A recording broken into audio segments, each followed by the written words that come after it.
Are you ready to take your business to the next level?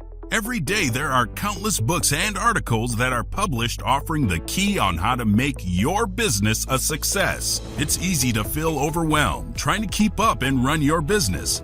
That's why Deb Creer created the Business Power Hour. Keep up on the latest trends, best practices, and techniques for how to make your business a success. Let the Business Power Hour do the heavy work for you. Good morning, good morning. I am Deb Creer, and I am passionate about giving professionals the tools that they need to make themselves and their businesses as successful as possible. And I can't wait to talk with my guest today because we're going to have so much fun. So please join me in welcoming Lucas Root to our program today. Welcome, Lucas. How are you doing today? Thank you so much. I'm doing really well, thank you. How are you, Deb? I am hunky-dory. You know, we're recording this on a Friday, so it can't get much better than that. So yeah, we're just going to have a great discussion. So let me tell people a little bit about you, and then we will dive into this.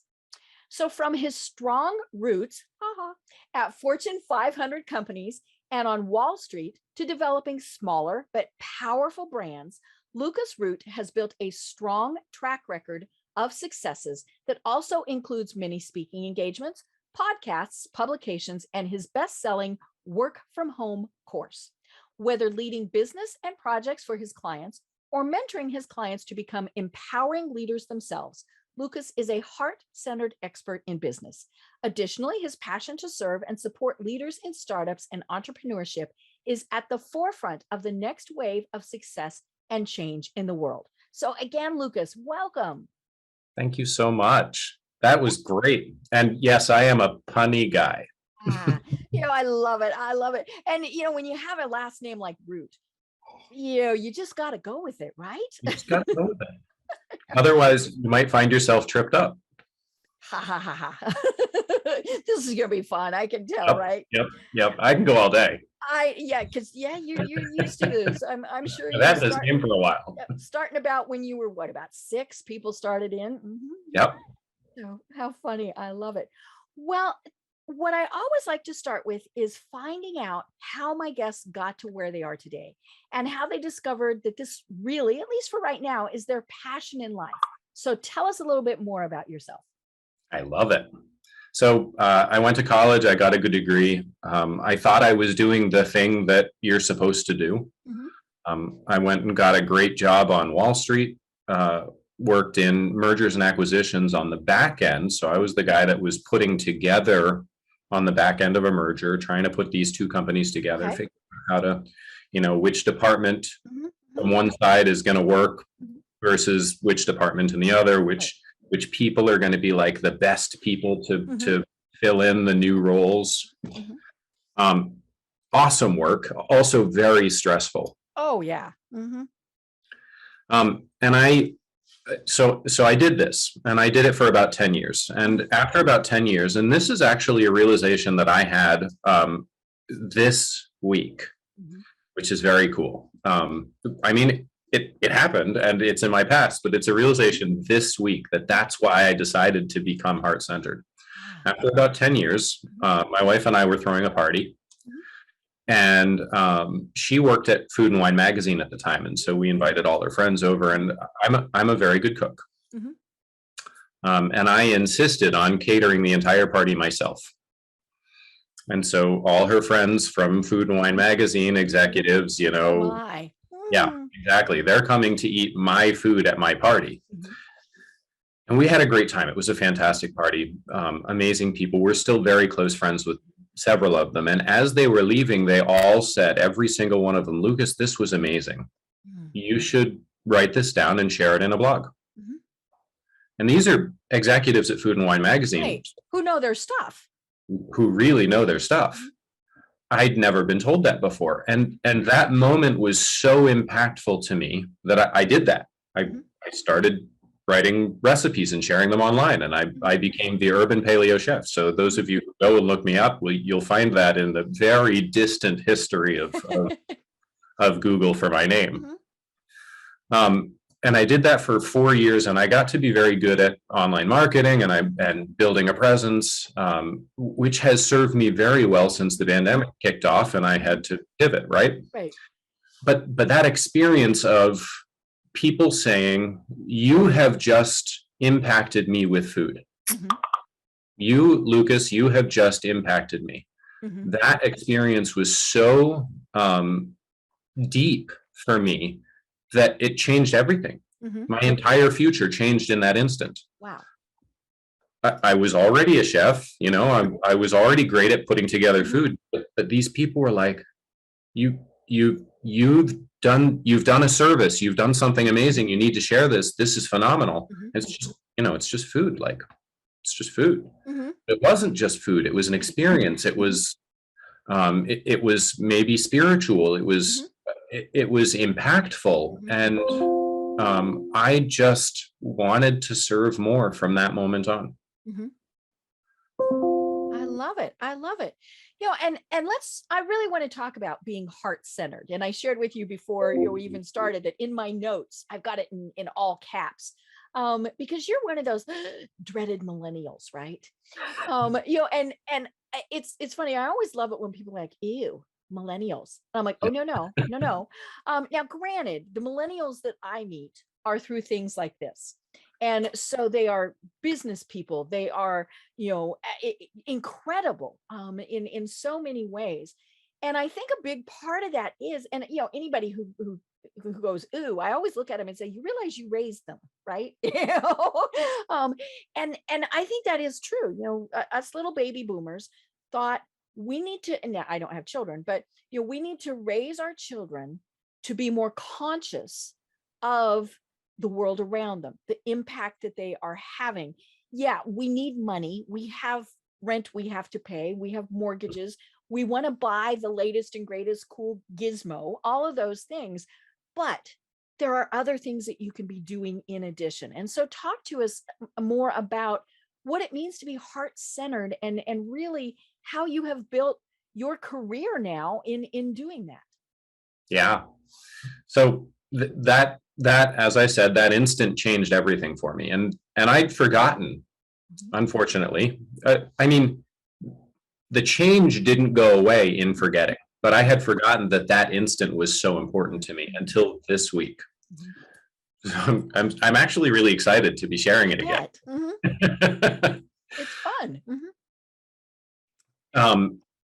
What I started to do after that was look for ways to be impactful. So I started sharing, you know, my recipes, and I was impactful, and that was amazing. It was really fulfilling to be impactful.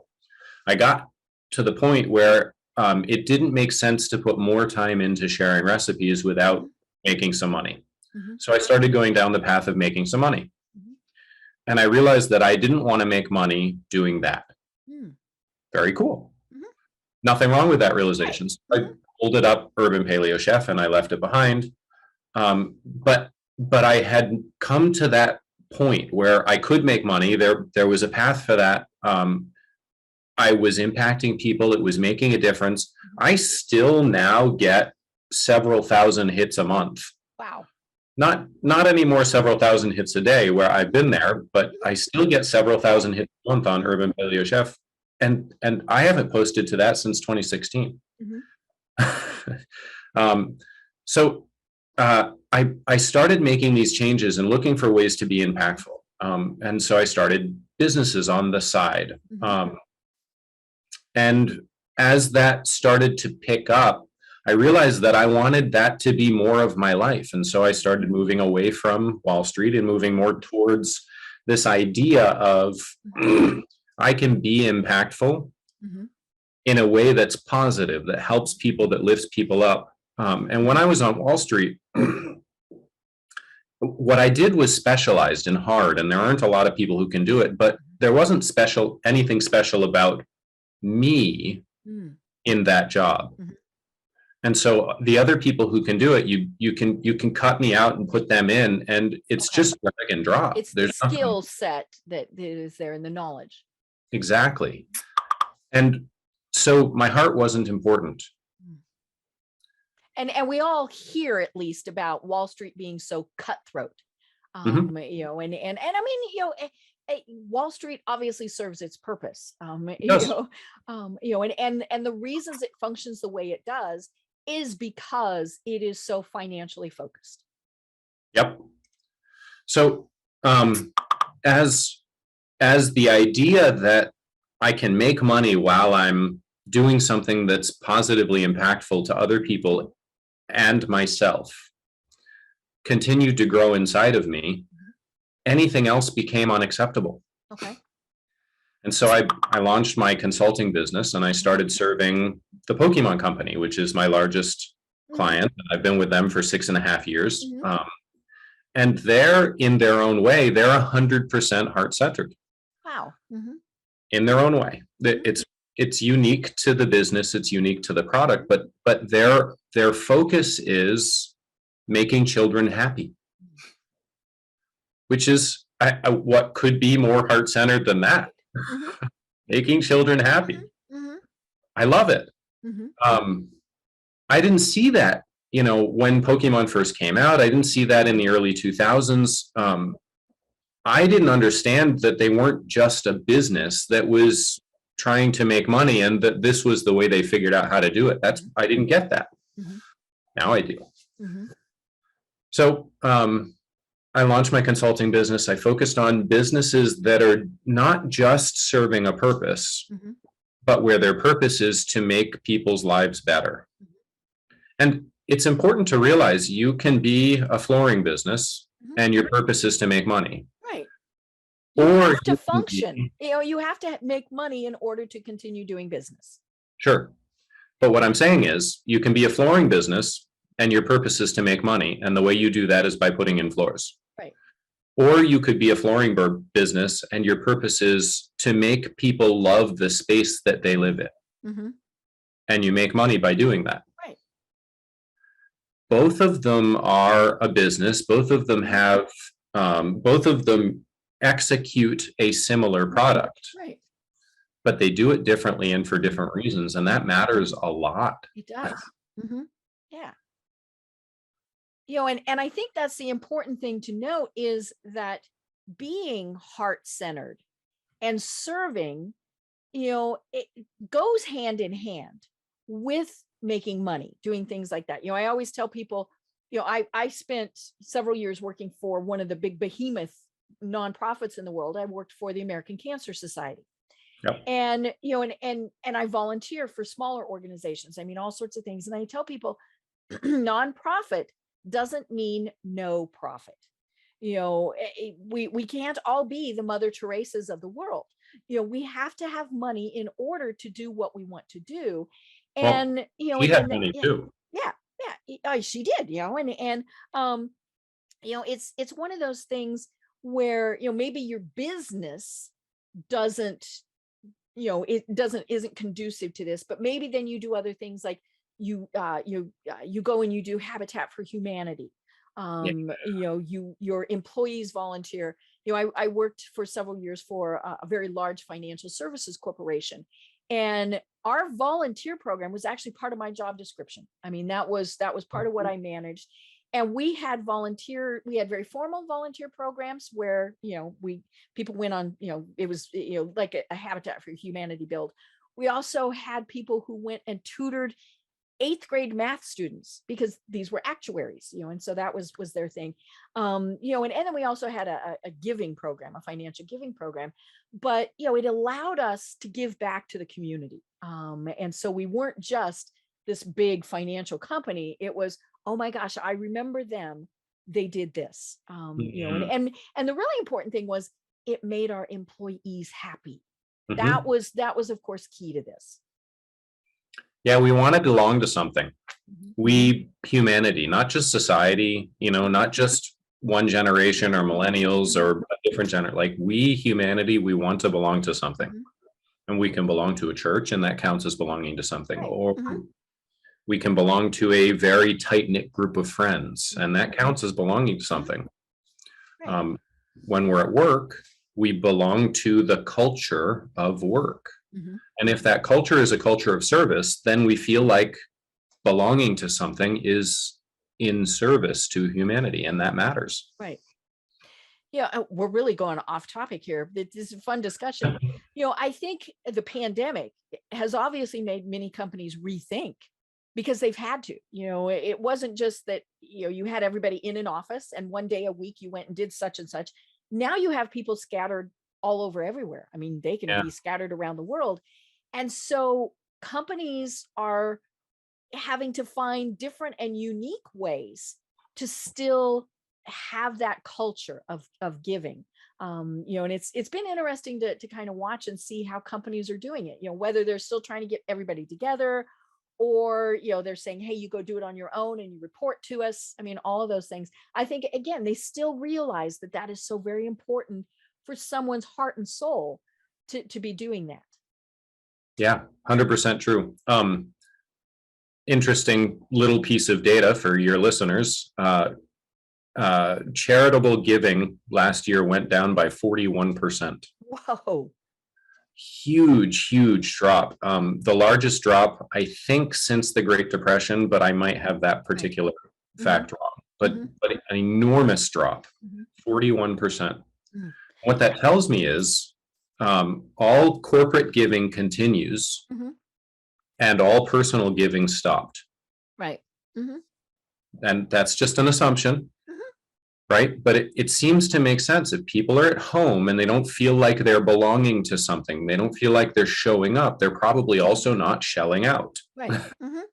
Yeah, it's when you're there, it's easy to write the check or do whatever people do. But yeah, if you just get an email, it's and a lot of times you think I'll do it later. And then, of course it gets lost. And you mean it. Yeah. In the moment, you mean it. Yeah. And of course, we went for basically 2 years without events, whether it's the big galas or, smaller type of things. But yeah, we lost out on that. And it's a challenge, obviously, for nonprofits to figure out how to navigate now in this new world, because things, yeah, we're going to get back to doing some of those things, but I think they need to also figure out how they can add those other pieces to it. Yeah, that's going to be fun. Yeah. A lot of innovations coming around because of the pandemic. Yeah. As tragic and as it was in so many cases, it also really did bring a lot of things, it sped them up. I mean, technology would be a great example of that. Zoom, they were a company in the right place at the right time. And and other technologies like that, a lot of things where it definitely sped up the process, but it's something that I think is it's going to be a challenge, especially for the big companies when they no longer have their little people under their little fingers. They're often, they're even at the beach. I mean, I love it. Many people really can work from wherever and do their job as long as they have internet. I mean, that's the key. Yep. Well, there are some interesting challenges that are coming up from this. The first one, and I think we're going to start seeing this very soon. Where does innovation happen? Now, the Apple company had, and they've published about this, they talk about it, in their entire corporate campus. They designed their corporate campus around the idea that innovation happens as a result of random interactions under low stress scenarios. So in the lunchroom, at the water cooler, at the coffee station. And so the entire corporate campus was designed around maximizing those random interactions. Right. Brilliant. Love it. Now nobody's there. So what's going to happen? Is the innovation going to happen anyway? Or have we lost out on the opportunity for those innovations that were going to happen? Are those now lost opportunities? Have we spent the last 2 years not innovating? And this actually may very well be possible, and we wouldn't know it yet, because innovations that happened in 2017, 2018, 2019, those are the innovations that are coming online now. Right. It takes a while. Exactly. So the innovations that we're seeing now are not actually the result of things happening during the pandemic. They're the result of things that happened before. Let's call it pent-up demand, although it wasn't. It was product in the product pipeline, right? What's going to happen in the next 5 years? Are we going to see a dry period of relatively low innovation? It is actually possible, and I'm curious about this. Right. Yeah, because people aren't having those water cooler conversations. Yep. When you're working remotely and you jump on Zoom, you jump on meetings, whatever the platform is, and we do tend to focus on just what it is that we're doing.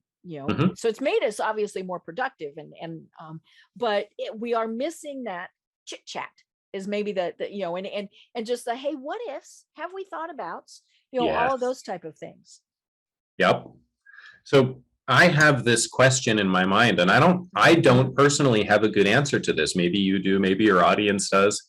Are we going to go through a dry spell of relatively low innovation starting soon? Like maybe right about now, where innovation that should have been happening in the last 2 years didn't. Right. And how are we going to adjust because of that? Is there going to be new, faster innovation that people are coming up with on the spot and rolling through the product line quicker, easier because of the fact that there's a relative dearth of innovation? Or are we going to sit on technology for a little while and let it mature for the first time in decades? Like let's just keep what we've got and get better at it. Right. Like that's a thought that I don't think we've had in a very long time. Yeah. Or will people start to engineer new opportunities for innovation in this way? Yeah, I think it will change, obviously. And part of the innovation is going to be because we're now in a totally different work environment. I love it when the people say, I can't wait for it to get back to normal. That is not going to happen. I think it will get back to normal. It'll be a new normal. Yeah, I call it the normal. Yeah.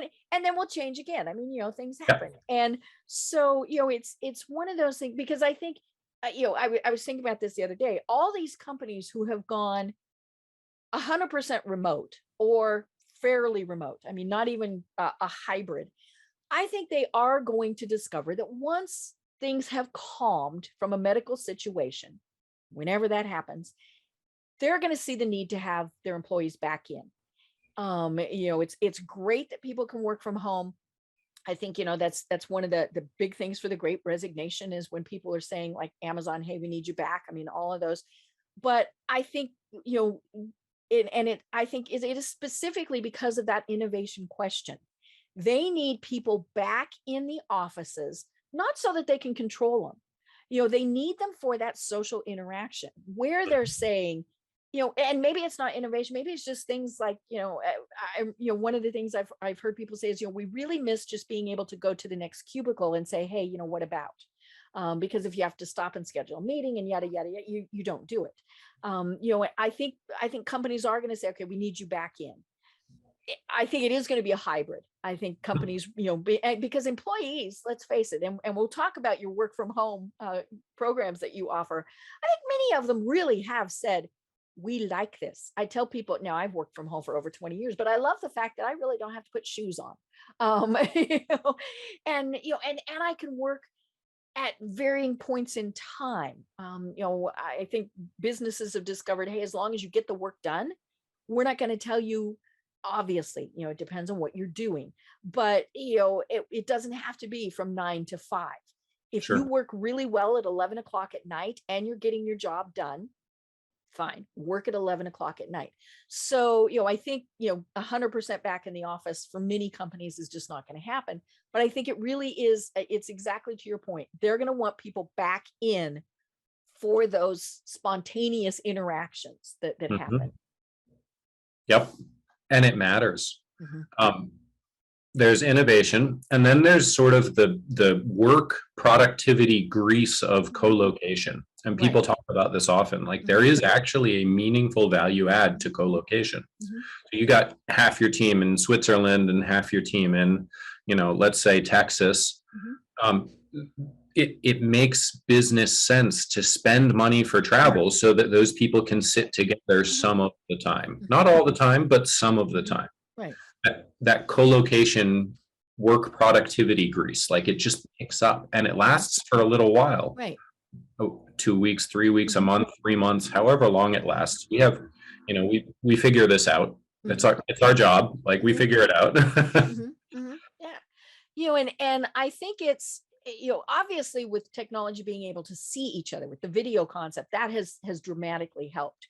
But I told somebody the other day, I said, it really helps to put a face to a name, so when we just communicate on email, text, whatever, but we build relationships with people when we see them, That's right. even if it's just that you see what's going on in the background of their Zoom, you start developing those relationships and we all know the know, like, trust thing. And, like, and trust people, the more interaction you have with them. And some of that needs to be in person.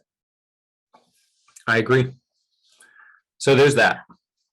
And then I have this other question. So we know that there's specific values to continuing to come to the office. We know that there's specific values to continuing to work from home. We know that businesses save a little bit of money on office space when you don't have to come to the office. So we know that businesses lose a little bit of productivity on co-location value and innovation value when we don't have those random interactions and we're not sitting together in the same space. And there's got to be a balance between those two things.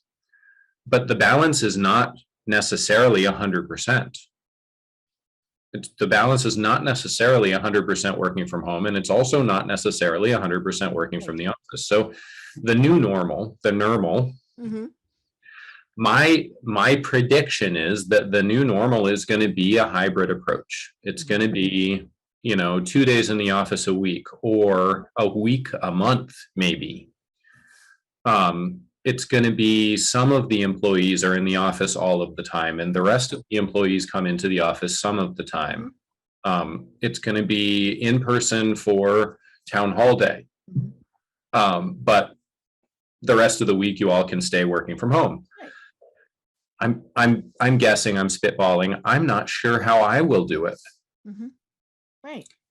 Yeah. I mean, it's nice from a perspective of you and I, because we can work with companies and people around the world. But again, it helps to and especially if, say, it's an emotional type of thing that you're working with people, it loses something on the screen, right? If you're in person with them, you can do that. And also, I was thinking about conferences, and things. I mean, I have not been to an in-person networking event in 2 years. I've been to maybe 5 in-person meetings. I mean, I just don't need to. Yeah. But I miss those. Yeah. And just think about conferences. We're doing these Zooms, we're doing the whole Brady Bunch thing, or, I saw one the other day where somebody said, no, it's more the Muppets, where, you saw like, the right, we're all there. And then you got the cranky old man up in the corner and, all of these various things. And, and that's great. But when you're in person at a trade show, at a conference, you're having those hallway conversations. You're talking to the other people at your table.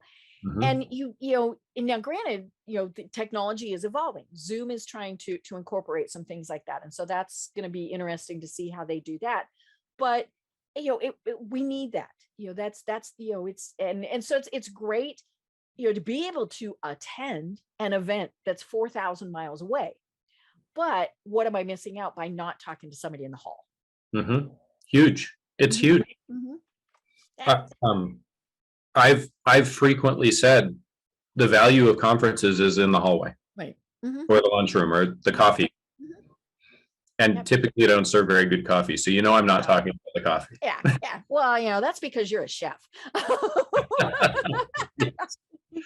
But yeah, it is. It's those, whether it's the conference, whether it's the office, whether it's a networking event, it's those quick little interactions. And so yeah, it's going to be interesting. Plus, there's just the whole productivity thing, and I was talking with somebody who she's in a hybrid situation. And she said, she works in her office Monday, Wednesday, Thursday. No, Monday, Wednesday, Friday. And she's home Tuesday, Thursday. And she said, it doesn't matter home or office. The file she needs is in the other place. And she said, as much as possible is on the cloud, all of these various things. But she said, she might have written down a quick note on a Post-it or something. And she said, it's very difficult. And she said, so she would prefer to be 100% one way or the other. It was, and granted, we're still trying to figure that out, but yeah, it's going to be tricky. It's going to be tricky. We're definitely going to go through some growing pains. There's going to be some tripping and falling and some mud on our face. Right. Now, I know one of the things that you work with your clients with is on productivity. So you're probably thinking, holy schmoly. And so talk to us about that. And then let's really delve into things, because I made a note of this. I was looking on your website, which is very easy, lucasroot.com. And one of the people on there talked about how you shared your daily schedule and the rituals that you do in order to be productive. So let's talk about, because I'm one of those willy-nilly go everywhere type of people that I really know that's not the best way to be. So talk to us about how we can better ourselves and our businesses through productivity. Yeah. Awesome. Thank you. See, I read your website. You did. You did. Okay. So start with a framework. You're awake for a certain number of hours. And inside that certain number of hours, we know that there are some things that need to get done. You're going to go to the bathroom 10 times. You're going to drink water 10 times. You're going to eat 2 to 3 meals. You're going to drink coffee at least once, right? You need to go outside. You need to get some social time. You probably want to get some work done, maybe. So all of this stuff needs to be fit into this sort of canister of your day. Now we can just sort of dump it all in and see what happens. And that works. It does.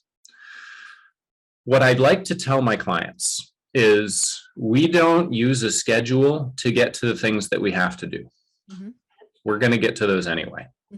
Because when you just take that canister and you stick it there on your desk and you start dumping the things that go in first are the things that have to be done. So when you're haphazard about it, you still get to the things that have to be done. Right. Ask yourself, how many times have you gotten to the end of the day and chosen not to go to the bathroom all day? Yeah, probably none. Probably none, right? The things that you have to do, those get done. Right. People don't like to think about it that way, which is funny, but it is actually true. You don't get to the end of the day and not go to the bathroom. Right. Not the way that things work. Instead of using the schedule to get to the things that you have to do, which is what people think about scheduling. Scheduling's about getting that done because I have to get it done and get that done because I have to get it done. Instead, it's about saying I've got this much space, and if I'm intentional about how I use it, maybe I can get more out of what I want from that space. So scheduling and the rituals that I use to fill my day, it's about maximizing my opportunity for what I want. Okay. And I use a bunch of different tools. Some of my favorite are my work clothes. Believe it or not. Now, just like you, I am actually barefoot, and I have no problem. I would even show you. I'm barefoot as much as I possibly can. Well, you do live in California. I live in San Diego. This is absolutely true. Now, I grew up in northern Vermont, and I used to take the compost out in the middle of the winter barefoot. Barefoot. Yep. So cold isn't really the issue. Now, when I lived in New York City, and it's the middle of the summer, I did not take the compost out in the middle of the summer barefoot. Because 113-degree pavement is not something I think is fun. No, you do it once, right? That's exactly right. You're like, yep, okay, I learned. I'm not doing that again. So I take each of the pieces of my day and I consider it very carefully. And anyone who takes my course, they'll be like, whoa, I didn't even think about it that way. I consider each piece of my day as deeply as I possibly can to make sure that I understand every piece of what could be considered intentional going into it. Right. And again, clothing is an important part of that. Right. Well, it puts you in that frame of mind. Yes. You are dressed for business. I mean, that's just maybe the easiest way to think about it. That, and what's really cool about clothing is when you take it off and you put something else on, Right. now you're dressed for relaxation. Your mind changes. Yep. So I've started thinking about clothing as a productivity uniform. Ah, I love it. I wear my work productivity uniform when I'm working. Mm-hmm. And there's nothing special about this particular shirt or collared shirts in general. I could wear those when I'm resting. Collared Right. shirts are still comfortable. There's nothing wrong with them. Mm-hmm. I have a habit of wearing collared shirts when I'm working. Mm-hmm. And I continue that. It's my work productivity uniform. When I'm done working, Mm-hmm. I take off the collared shirt, I put on a hoodie. It's true. I actually do put on a hoodie. Mm-hmm. And that's my relaxation productivity uniform. Right. And it helps me move into the relaxation. Mm-hmm. And that's a piece of the ritual. Mm-hmm. Additionally, people talk about using specific types of music and that specific types of music help them to focus. Now, there's a couple of different reasons for that. Number one, all noise is inherently a stressor. Mm-hmm. Not necessarily a bad stressor and not necessarily an over-the-top stressor, but it is inherently a stressor. And when you have a stressor in your brain, it helps you to eschew thoughts that don't belong in a stressful situation. Mm-hmm. Dreaming and rainbows and butterflies. Mm-hmm. So you have a mild stressor, music, Mm-hmm. that helps you to be focused. Mm-hmm. You have a mild stressor, coffee, that Mhm. helps you to be focused. That's one piece of music. But another piece of music is that just like my productivity uniform that I'm wearing, you can use specific types of sounds as triggers. We know this. It's a normal humanity Right. thing. Mm-hmm. So if you listen to a specific type of music while you're working, that turns into a productivity trigger just like your clothing can. Mm-hmm. Well, it's Very- like using music to sleep by. Yep. It puts your mind in a different place. That's exactly right. But there's specific type of music that will help you relax, and you get used to that. Mhm. Don't use the relaxation music when you're trying to work. Right. Yeah. And it's funny because there are music that is specifically created for productivity. Mhm. And it's funny, I do not do well with silence. Hmm. I always, I have a TV on, I have music on, I do something, and I do have to watch what it is. So it's not that I stop and focus on it or anything like that. It's the background noise. My husband is the opposite. He needs quiet. Mhm. But yeah, I had somebody tell me one time it's because I'm insecure. I'm like, really? Have you ever met me? But yeah, it's, I need that noise to somehow make my brain work the way it's supposed to work. Yep. It's a mild stressor. It's not because you're insecure. It's a mild stressor. Your brain wants to wander. And when you give it the freedom of silence, which is It a wanders.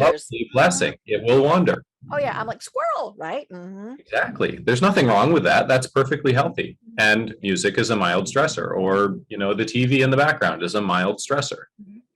It's like drinking coffee. Right. Third, Mhm. we know that we're going to move a certain amount of times per day. Mhm. So there's this productivity technique called the Pomodoro Method. Hmm. Many people have heard about it. It's very popular. I like it. I recommend it. The functional aspect of the Pomodoro Method is this. Your attention starts to wane at somewhere between 20 and 40 minutes. If you're an average human, it's 27. Actual number. If you're an average human, it's 27 minutes. Now, most people don't realize that their attention is waning at 27 minutes because you can push through that. Mhm. But there's a cost to pushing through that Right. 27-minute Mhm. threshold. Now the cost is small at the beginning, and the cost mounts as you continue to push that barrier. So the cost escalates as your challenge staying in productivity, right? So the Pomodoro method is based around the idea that you're going to have to take a break eventually. If you take a break every 20 minutes and do some of the things that you need to do to serve your biology during that break, then get back to work, you're going to have a really productive day. That's the assumption of the Pomodoro method, and I agree. So well, what the and it's good does, to, look that, they tell you, look somewhere else, rest your eyes, all of those various things. And, of course, the big thing is we need to get our heinies out of our chairs. Yes. And for a variety of reasons. But yeah, I mean, this is fascinating. Yep. Well, cool. Thank you. I love people telling me this is fascinating. So the Pomodoro method is very simple. Do 20 minutes of work. Take a 5-minute break. In that 5-minute break, do anything but work. Anything but work. Okay. Jumping jacks. Stand on the bathroom for water. Get some more coffee. It is that you have to do. After 5 minutes, come back, do 20 minutes more work. Take another 5-minute break. There's a problem. The problem should be very obvious. Our days are built in 30 and 60-minute chunks. Right. And the Pomodoro method is built in 25-minute chunks. And 2 25-minute chunks is 50, not 60. And 3 25-minute chunks is still not 90. Right. Yeah, the math doesn't add up. The math doesn't add up. So there are 2 easy and obvious opportunities to change this. Number 1, you can do your Pomodoro method at 25 minutes instead of 20. Right. Really simple. Most people won't have any net issue with going to 25 minutes of productivity instead of 20. Right. Because it's not that 27 minutes. That's right. Average person, 27 minutes. It's weird, but it's true. Why 27 minutes? I don't get it, Luke. What a weird number. Yep, I agree. It's a weird number. I have no idea. It just is. Most people will do just fine using 25-minute chunks instead of 20. I strongly recommend it. 25-minute chunks and then 5 minutes rest. It works perfectly into your 30-minute days, your 30-minute chunk days. Right. However, there's another piece to Pomodoro. Pomodoro recommends that after 4 different rounds of Pomodoro chunking, you take a longer break. And that closes the gap. That longer break, that closes the gap. Okay. So now you're finally at 2 hours. If you do 25 and 5, then you get to 2 hours and it's time for that longer break anyway. Right. And now you have to use a whole 30-minute chunk for your longer break. Now, I don't have a problem with that. Right. Yeah. That's when you take a walk maybe, or, you do a little exercise, whatever. Yep. So that's how I build my day. I build my day in 2-hour chunks where I break those 2-hour chunks into smaller chunks. Right. Typically, I actually use 20-minute Pomodoro unless I'm in meetings. And it is what it is. Meetings are what they are. But I use 2-hour chunks. And I say in this 2-hour chunk, I'm probably best at, let's say, 8 a.m. to 10 a.m. in the morning. I'm really good at doing creative work in the morning. Most people I know do creative work in the afternoon. Awesome. I love that. So make sure that you have 1 o'clock to 3 o'clock set for creative work. Okay. I like to do my creative work in the morning, 8 o'clock to 10 o'clock. So those are my 2-hour chunks, and I figure out where my 2-hour chunks are going to be throughout the day. And I break up my day into a combination of things that don't fit into a chunk, like a podcast interview. Sure. Yeah, that's a good example. It takes longer than it's over an hour with all of our chit chat and everything. And I love the chit chat. I wouldn't get rid of that. Podcast interview, going for a walk. The walks that I go for are 43 minutes long. They don't fit into a chunk. It's just, it takes that long, and that's what it has to be. And I just have to adjust the rest of my day around it to allow for that. Going to the bathroom. Let's be honest. Some of the time when we go to the bathroom, it takes 1 minute. Some of the time it takes a little longer, 12, 15, and we're not sure how long it's going to be. So it's really hard to schedule that particular bathroom trip. Cooking lunch. I like to give myself 100% freedom to take as long as I take when I'm cooking my meals. Sometimes it takes 15 minutes. Sometimes it takes 45 minutes. And I'm not comfortable, unless I have to be. There are days where my schedule is really tight, but I'm not comfortable choosing how long it's going to be before I start. Right. So the rest of my day has to be adjusted. And that's cool. Right? Because schedule for me is a tool that allows me to maximize what I want. Right. You know, and what I love is that it's adjustable. You know, I think so many times when we see, you know, or read these courses, you know, all these various things on this is how to be productive, it's rigid, you know, and so that might work for, you know, a week. And then you discover that is not the way my day works, you know, and so then we just get rid of all of it. You know, it's not, okay, this worked and that worked. You know, we just say, okay, this doesn't work at all. And I'm going to go back to my total hodgepodge of living. You know, what you're talking about is really, you know, being able to be productive and flexible at the same time. Yep. 100%. I mean, you have to be. Look, life is what it is. Our life, I've never met someone whose life is reasonably inflexible. I know, you know, it's like, and it was even hard to say that. How boring. Doesn't that just sound awful? It does. Never met that person. Reasonably inflexible. That almost sounds like it should be a tongue twister. It does. It does. You know, and I think when we force people to do that, then that is where we have issues. You know, I mean, clearly, you know, there are places like, I don't know why this popped into my mind, jail, prison, I mean, you know, or the military. I mean, you know, they have very set schedules. And, you know, for some people, those work really well.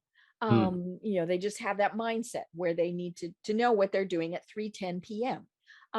But for the vast majority of us, that doesn't work. And so, you know, back to, you know, when people were in offices, that I think was one of the things that hampered people was when they said things, you know, like I had a boss one time who told me that I had to take a 15-minute break in the morning. And I went, but no. And she said, well, everybody else does. And so they don't like it that you don't. And I said, but it totally screws with my productivity because I'd be going along and, you know, and then you have to stop. And I'm like, no, you know, and, you know, it just. It's not a good stopping point. No. She and I didn't get along, you know, and she also said, you know, and you will get up and leave your desk and go have your lunch somewhere else. And you will be gone for X number of minutes. She sounded ex-military, but she's not. And it's funny because, you know, that was her structure. I mean, that worked very well for her. But for me, I said, no. I like to sit at my desk. Now, I might not be working. I might be reading a book. I might be doing whatever. But again, my brain was still maybe thinking about, now maybe I should have been taking a break. I mean, maybe that would have made me more productive. But when we were forced to do it, it didn't work. I see that. I agree. You should have been taking a break. I also agree that forcing you is not the right approach. Right. Yeah. You know, but yeah, that's when it's like the clock goes off and you have to turn your brain off for those 15 minutes. And of course, you know, when you do, then the problem is getting back into it, because then you come back, well, there was some messages that came in and yada, yada, yada. And 2 hours later, you get back to that project you were working on and you don't remember what you were doing. Yep. You know, it's like, no, this isn't going to work. You've lost your place. What was I saying? Yeah. Yeah. Okay. Yeah. Yep. Yeah, I'm with you. If I were presented with that situation right now, I might suggest, and I imagine people are presented with a similar situation. You have to be on Zoom. You have to have your camera on. We're going to do a 2-hour co-working session where we're all on the camera and we're all working together. I could see that, and I could see needing to say, all right, we're going to need to stop every half an hour. Right. Yeah. You need to get up and walk around. You need to go to the bathroom. You need to do these things. Yep. And it doesn't have to be a long break. It can be a 3-minute break, but we're going to have to do this every half an hour. We're going to have to stop, take a 3-minute break, go to the bathroom, walk around, get some blood flow, take some deep breaths. We can come back afterwards. That's probably the way I would address that. Yeah. That's probably how I would address that even now, today. Right. Yeah. And it's interesting how, it's that break really does make our mind focus again. And like you said, we all have that. You get to that point where you kind of hit the wall, that 27-minute wall. And it is very interesting when you stop and think, okay, what the heck happened? Why did all of a sudden I can't focus anymore? Well, it's because you've been sitting there too long. Going past your threshold for focus starts to, and people talk about this a lot, decision fatigue. Decision fatigue and willpower come from the same place. When you go past your focus wall of average person 27 minutes, the cost is willpower. Isn't that cool? The cost is willpower to stay focused past your focus wall. Now, we all know that willpower is a limited commodity. We only have so much of it, and then you have to rest free of choice. Free of choice. Like, you have to not make choice for a while. One of the reasons why so many people pop down on the couch and turn on the TV at the end of the day is because they have to turn off their choice. And TV does that. Right. Yeah. Your brain goes into, into that mode of kind of, and I tell people, it's, I need that time for my brain to not be doing anything. I'm watching Big Bang Theory, other people watch. I love Big Bang Theory. I know, it's so much fun. And it's so funny because the whole time that we're thinking about this, I'm thinking, oh, poor Sheldon with his bathroom schedules and, all of those things. I mean, he clearly was somebody who that schedule was so important to him. But then, of course, what we saw was when he forced it on other people, it never worked. It never worked. And so, but yeah, I mean, and I think, the whole big key in all of this is you have to find what works for you. Yep. I love it. Find what works for you. I love it. Well, oh my gosh, Lucas, we only have 5 minutes left. Can you believe this? See, this is why I set a timer, because we've just scratched the surface. But I really want to talk about your working from home course, because hello, we're all working from home, whether it's somebody like me who's been doing this for over 20 years or somebody who, in and out of their office, all these various things. So talk to us about your course. Awesome. So the pandemic first hit. I like you, I've been working from home for a very long time. First, it was on Wall Street. You travel for 4 or 5 days visiting different divisions of the company that I was working with, and I come home, and Friday I'm just friggin' exhausted. Right. And you crash, literally. Yeah, I'm done. I can go to the office, but I'm not going to do any work anyway, so I might as well work from home. Big bunny ears, right? Yes. Nobody had any problem with that. Right. But today I'm seeing that there was a problem created by that. And the problem was that I should have been calling it a flex day. Right. And the lack of discipline on terminology has created the challenge in using the work from home tool in a go forward manner, right? So we've been forced into working from home, and people are starting to confront the fact that they thought working from home was a flex day. Right. And it's not. No. it's a real thing. It's a tool. It's something we're actually using. So what I discovered over the beginning, like the first 2 weeks, maybe a month of the pandemic, was everybody had to confront this belief that working from home couldn't work because it's really just a vacation day that we're not calling a vacation day. Amazing. Love it. The Pokemon company called me up at the end of, let's say it was April 2020, and said, all right, it's clear that this is going to last for longer than 2 weeks. I know. I love that, right? 2 weeks. And we all went, You know what? It was possible. Right.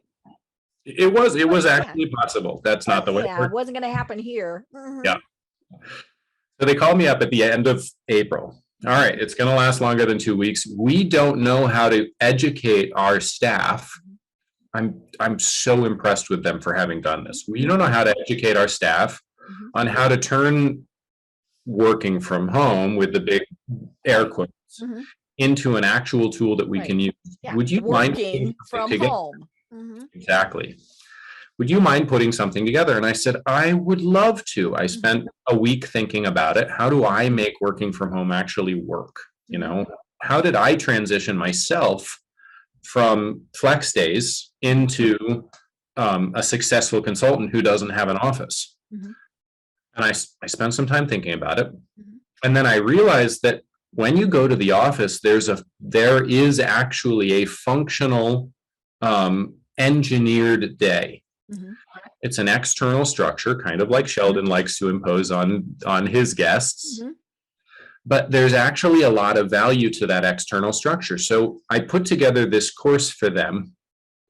And I said, let's take a look at your going to the office day from a functional chunk perspective and reverse engineer all the pieces that go into that. Right from when you get up in the morning and you get yourself ready, and then commuting. One of my favorite discoveries from this is that commuting itself is structured boredom. And inside structured boredom, as I mentioned to you, the silence creates this opportunity for you. Inside structured boredom, you start to let your brain wander, and that's actually a really healthy activity some of the time. Right? So commuting, structured boredom, movement, because you have to walk to the car or walk to the bus. So you're getting some movement in, and then you get to the office and you adjust things, you settle yourself in. It's not the same thing as flying out of your bed at 8:55 in the morning, grabbing some coffee on your way to the Zoom meeting so that you can put your face together. Yeah, fix your hair, fix your hair. And so I talked about the functional aspect of getting to work. And then I talked about the functional aspect of the pieces of things that happen in your office day in the morning. So you probably do an hour of work from 9 to 10, and then you take a break and you go get coffee. And there are some things that happen when you take the break and you go get coffee. You disconnect from work, you take a walk and move your body, and you also probably go to the bathroom, and you get some sort of liquid in your body, and you probably walked with a coworker. So I said, schedule that stuff in, go for a walk, call your coworker, go to the bathroom. And then you probably worked from 10 to 10:15, let's say, to noon. And there's a certain kind of work that you get done in that 10 to noon time frame. So we know that that's what you were good for, just because that's what you ended up doing. Right. So add some intention and do it that way now that you're at home. And I built the entire day out like that. And the Pokemon company loved it. And some friends talked to some friends, and I started getting calls, and people said, hey, can you give that same training to us? Right. And I was like, yeah, this is great. I love it. I would be delighted. And I started recording it. And after a couple of months, I had enough recordings where I could go back and watch the recordings and see where people lit up, which is really cool. Right. Watching an audience of people like, oh, that's great. That makes sense. So I took notes on those moments. And my course is a re-recording of me talking about just the moments when people really lit up. Mhm. The aha moments. And I say Yeah. that on purpose because we both know Mitchell Levy. Yes, we do. Yes, we do. We know and love him. Mhm. Well, oh my gosh, Lucas, we just scratched the surface on this. So we definitely have to have you on again. But tell people how they find you and the other services that you provide. Thank you. The best place to find me is on Instagram. I'm very active there. My Instagram handle is at Luke Root, Lucroot. Mhm. Just because Lucas Root was taken. It is what it is. Mhm. And for consistency, my LinkedIn profile is the same. It's linkedin.com/in/Luke Root, Lucroot. Okay. Or my website, which is even easier because Lucas Root was available, Mhm. lucas.com. I love it. Yeah, Deborah Creer was not available, so I had to shorten and be Deb Creer. So I understand Yeah. that. Yep. Great. Well, aside from your working from home course, what are some of the services that you provide? It is possible to snag me for the consulting work that I do. I typically work with brands who don't execute. The Pokemon Company is a perfect example of that. They love to stay focused on building their stories that delight the children that are a part of their brand. Mhm. And they want to outsource everything that has to be done for the business to succeed. They want to outsource it all. Interesting. Yep. I don't have a lot of space for my consultants, but brands who don't execute. And then I also do coaching. Mhm. And I coach for business leaders typically who want to find a way to bring heart center into their life. Mhm. And I love that we brought that back around full circle, because I think that is something that maybe we're struggling with, and it doesn't matter if you're the 21-year-old businessman or, to somebody that's my age. You know, we need that purpose in life. Yeah. And I think, if anything, the pandemic maybe showed us that, was how do we connect with people and how do we help them? Mhm. And so I love that is something that you offer. Thank you so much. Cool. Deb, it's great. This has been so much fun. Do you have any final thoughts for everyone? I do. Purpose turns the gas on. And I mean that in the most powerful way you can possibly take it. If you get in touch with your purpose and bring it into everything that you do, you're going to find that you will still be exhausted at the end of the day, but you will be exhausted and delighted. I love it. I love it. Well, we will have you on again, because I think your message is something that is so important. And we just barely scratched the surface, as I said. So until then, I'm Deb Creer. I've been having a fascinating discussion with Lucas Root, and everyone have a great day. Tune in for our next program for even more trends, best practices, and techniques for how to make your business a success. The Business Power Hour, hosted by Deb Creer, is proud to be part of the C-Suite Network.